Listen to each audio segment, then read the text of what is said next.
في تمثيل محدش بيتكلم عنه، أذكى من الكذب وأصعب من الإنكار. هو تمثيل الهدوء الداخلي عشان ما تبانش ضعيف. في لحظات بتحاول تمسك نفسك، بس اللي بتمسكه فعلا هو شكلك قدام الناس. جواك زحمة وصوت عالي وقلق بيصرخ، لكن ملامحك ساكتة عشان المجتمع بيكره اللي بينكسر قدامه وبيصفق للي يمثل القوة.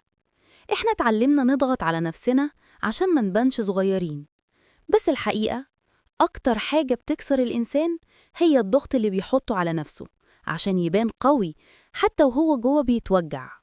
الصمود مش كتمان الوجع، الصمود إنك تعترف إن في حاجة وجعتك وربنا شايفها قبل الناس.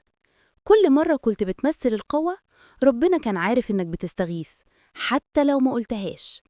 القوة مش اللي الناس تشوفها، القوة هي اللي ربنا يصلحها جواك ويريح بالك من غير ما تتكلم. دي مش دعوة للانهيار، دي دعوة لسلامك الداخلي. ما تحرقش نفسك عشان صورة مش فارقة. اللي يستاهل يفضل في حياتك هو اللي يشوف ضعفك وما يقلش منك، لأنه فاهم إنك إنسان. إنت كويس حتى لو اتكسرت، إنت قوي حتى لو بكيت.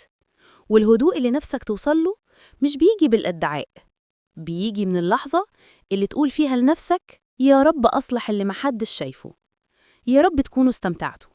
ما تنساش تعمل متابعة. شاركني، إمتى اضطريت تلبس قناع القوة وإنت مش قادر؟ في كل بروفة كلمة، وكل كلمة حياة. دي كانت بروفة حياة.